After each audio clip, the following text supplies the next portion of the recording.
et bienvenue dans Agricois, le podcast qui répond à vos questions sur l'agriculture. Tu te poses des questions sur l'alimentation et l'agriculture? Eh ben moi aussi, je n'y connaissais rien il y a encore quelques années, et même si je suis citadine, je travaille depuis plusieurs années auprès des agriculteurs, et j'ai décidé de vous faire part de mes découvertes. Alors serre-toi un jus de fruits local ou un grand thé, et c'est parti pour la question du jour. Bonjour à tous et bienvenue dans le podcast Agricois. Je vous parle chaque semaine d'agriculture, mais cette semaine, j'avais envie de vous parler un peu plus de consommation et d'un sujet qui m'interpelle depuis quelques semaines. Vous trouvez pas qu'il manque une information quand on achète un produit emballé ? Je peux savoir la nutrition, donc savoir si c'est bon pour ma santé. Je peux savoir si l'emballage a été recyclé ou pas et de quoi il est composé. Je peux bien sûr connaître les ingrédients, mais il manque très souvent leur origine. D'où est-ce qu'ils viennent ? Il pourrait y avoir les tomates d'un côté de la planète et le basilic de l'autre que je n'en saurais strictement rien. Je ne parle pas ici des produits bruts, bien des produits emballés, parce qu'on reparlera des produits bruts dans l'épisode, mais dès que c'est un chouïa transformé, et piouf, plus d'origine. Alors vous pouvez trouver parfois, par exemple, le service client ou le lieu de fabrication, mais par contre, très rarement l'origine des ingrédients même qui composent le produit, des ingrédients primaires, comme on dit. Je trouve que cela pose de nombreuses questions de transparence pour nous consommateurs, mais aussi pour les agriculteurs qui cherchent à valoriser l'origine France. Alors pourquoi ce n'est pas obligatoire ? Et est-ce qu'il existe des solutions ? C'est le sujet de cet épisode. Déjà, on va faire une petite distinction, comme j'en parlais dans l'introduction. On a d'un côté les produits bruts et de l'autre côté, on a les produits transformés. Les produits bruts, ça va être la viande crue, le lait, les fruits et légumes, le poisson. Ça va être tous les produits qui n'ont subi strictement aucune transformation. Et là, sur ces produits-là, vous le voyez bien au quotidien, l'origine est obligatoire. Et heureusement. Et par contre, quand on passe du côté des produits transformés, l'origine n'est plus obligatoire. On pense très souvent aux plats cuisinés quand on pense produits transformés, mais en fait ça ne se limite pas du tout qu'à cela, c'est beaucoup plus large. Ça va être les pâtes, le beurre, les yaourts, les biscuits, les compotes, les confitures, les jus de fruits. Bref, il y a énormément de produits et là pourtant, une petite transformation et paf, plus d'origine. Et je ne vous parle pas ici de l'indication parfois qu'on voit Union européenne ou non-Union européenne, Je vous parle juste de rien du tout.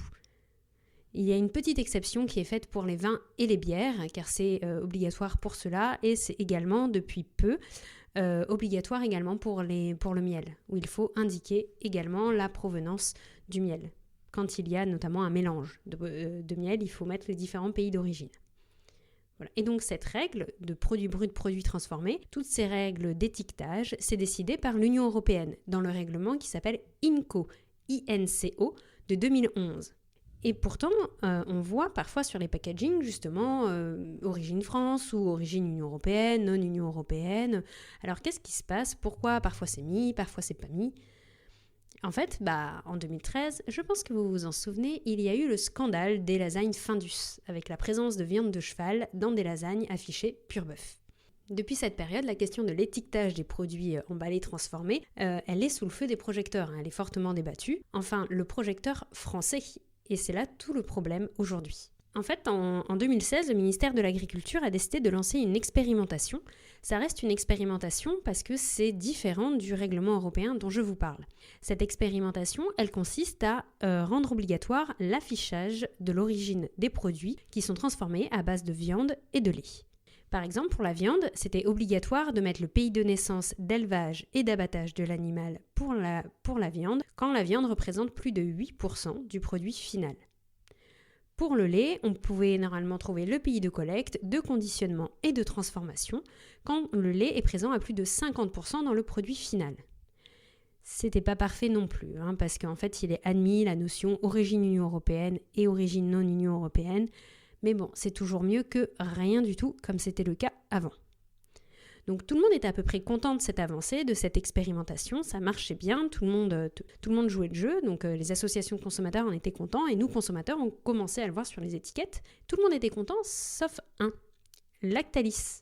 Je ne sais pas si vous en avez entendu parler, mais en fait, en 2018, le groupe laitier a demandé l'annulation de cette expérimentation, de cette décision. Le Conseil d'État français donc, a demandé l'avis à la Cour de justice européenne et elle a donné raison à Lactalis en 2020. Mais pourquoi, me direz-vous ? Vous vous rappelez du fameux règlement européen INCO dont je vous parlais juste avant ? Il y a un article dedans qui dit qu'on ne peut indiquer le pays d'origine d'un produit qu'à 2 conditions.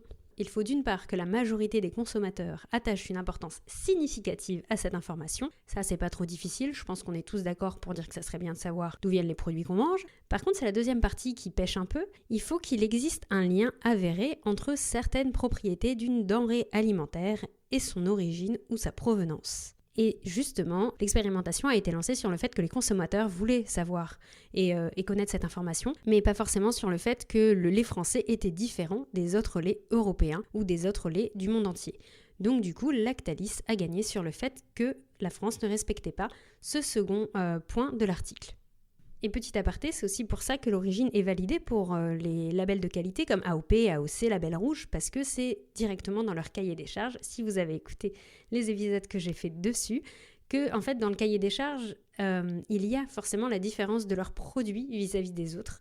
C'est le principe même de ces labels de qualité. Donc là, cet argument-là est tout de suite validé. Mais l'expérimentation sur le lait est tombée à l'eau et celle sur la viande s'est terminée le 31 décembre 2021. Donc du coup, depuis, on en est où ? Qu'est-ce qui se passe ? En fait, on tourne un peu autour du pot. La loi Egalim 2 propose plusieurs choses, on va dire 2 choses. La première, c'est elle demande bien que l'origine devienne obligatoire pour tous les produits, pas seulement la viande et le lait, mais si et seulement si ça respecte ces fameux critères dont je vous parle.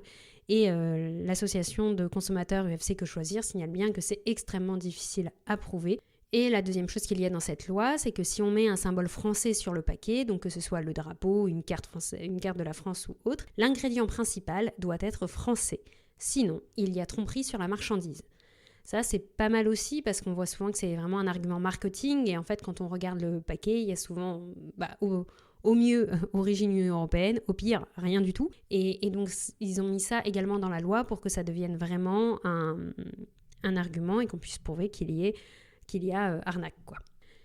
Donc, il y a un avis quand même du Conseil national de la consommation qui a été demandé par le ministère en 2021. Il recommande de signaler l'origine du produit, le pays, et de réserver la notion de Union européenne et non-Union européenne quand il y a plus de 3 produits d'origine différente.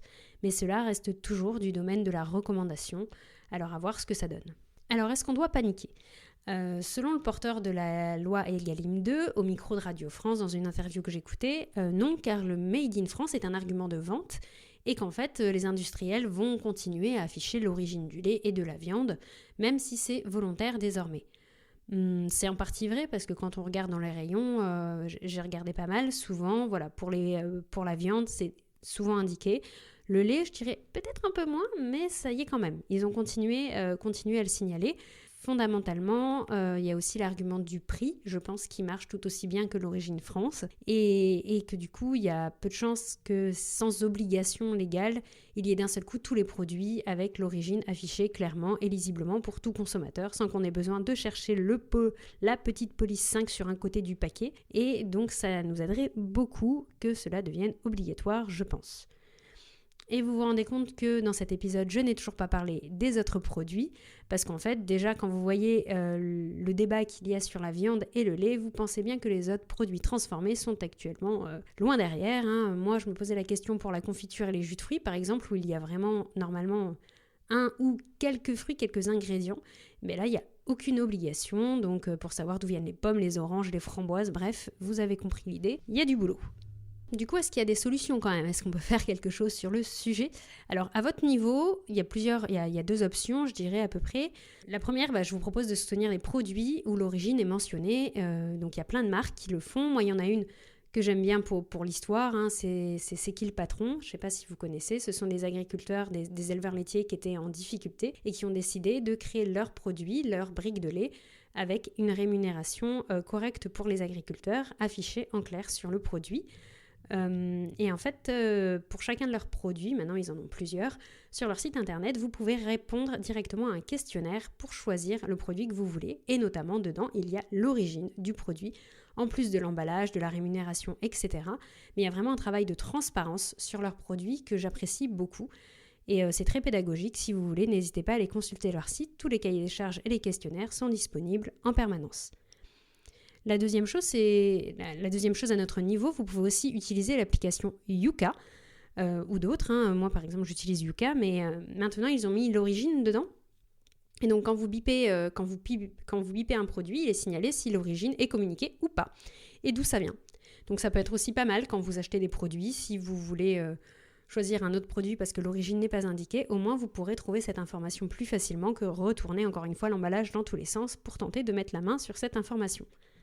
Au niveau national, qu'est-ce qui se passe ? Donc du coup, je vous ai parlé rapidement de la loi Egalim, donc vous sentez bien qu'il y a des limites, mais il y a aujourd'hui en débat la création d'un affichage environnemental qui, un peu comme le Nutri-Score, avec un score de A à E coloré, montrerait les impacts sur l'environnement du produit. Donc dedans, il y a plein de critères qui sont débattus aujourd'hui, donc ça devrait prendre en compte normalement le mode de production, l'origine, l'impact sur la biodiversité, l'impact sur les sols, bref, plein d'arguments qui sont, me semble-t-il, super intéressants aujourd'hui, en plus du Nutri-Score. Par contre, j'aimerais en tant que consommateur que cet argument, que le fait qu'il y ait cet affichage environnemental ne vienne pas empêcher l'affichage directement de l'origine sur l'emballage, parce que l'origine sera un des critères noyés, on va dire, au sein de tous les autres de l'affichage environnemental. Donc j'espère quand même trouver un jour l'origine des produits sur les produits que j'achète. Et enfin, au niveau européen, donc comme je vous l'expliquais, il n'y a aucune obligation aujourd'hui d'indication sur les produits transformés, c'est même pas UE ou non UE, c'est juste rien. Et justement, ce fameux règlement européen dont on parle, le règlement INCO, il doit être révisé en 2024. Et cela me semble essentiel qu'on se tienne tous informés sur ce sujet-là. Je vous en reparlerai dès qu'il y a de l'information dessus, parce que vraiment, il faut réviser ce règlement. Donc pour résumer un peu cet épisode aujourd'hui, on peut dire, même s'il y a quelques nuances, qu'il n'y a aucune obligation à afficher l'origine d'un ingrédient sur un produit transformé. Si cela est noté, ça va être très souvent sous la forme de Union européenne, non-Union européenne, ce qui reste très vague, à moins pour certaines marques qui mettent vraiment en valeur le Made in France et là vont le souligner, notamment sur l'étiquette. Et donc je pense que ça serait bien de rendre obligatoire l'affichage et a fortiori avec le nom du pays et pas juste UE, mais il faudra prouver justement le lien entre caractéristiques du produit et origine. Pour vous donner un tout petit peu mon avis personnel, quand j'ai lu cette info sur le lien entre les deux et l'affaire Lactalis, cela m'a beaucoup posé question parce que, pour être honnête, moi, si je veux connaître l'origine du produit, c'est pas seulement pour sa qualité gustative, mais c'est également pour des questions de transport et de distance en lien avec le changement climatique. En fait, de plus en plus de produits sont importés en France. C'est vraiment un problème pour les agriculteurs français, et notamment des produits qui entrent dans la composition de produits transformés. Donc pour moi, il serait normal que l'origine soit indiquée pour encourager la production française si on le souhaite, ce qui peut être un argument qui justement joue contre nous au niveau européen parce qu'on peut croire parce qu'on peut tout de suite penser à du protectionnisme, ce qui n'est pas très pro-Union européenne. Mais de l'autre côté, avec le changement climatique aujourd'hui, je pense que c'est important aussi de savoir d'où viennent les produits qu'on mange, combien de kilomètres ils ont fait, et est-ce qu'on peut un peu mieux choisir de quoi est fait notre alimentation. Bref, le seul argument des propriétés organoleptiques me semble un frein un petit peu léger. Dites-moi ce que vous en pensez sur mon Instagram, @agricois, en commentaire YouTube ou même par mail, podcast.agricois@gmail.com. Je me ferai un plaisir d'échanger avec vous parce qu'en tant que consommateur, je pense qu'on a vraiment notre part à jouer et de demander un peu ce qu'on veut voir sur les produits qu'on mange. Voilà, et on se retrouve la semaine prochaine avec un sujet peut-être plus agricole. À la semaine prochaine.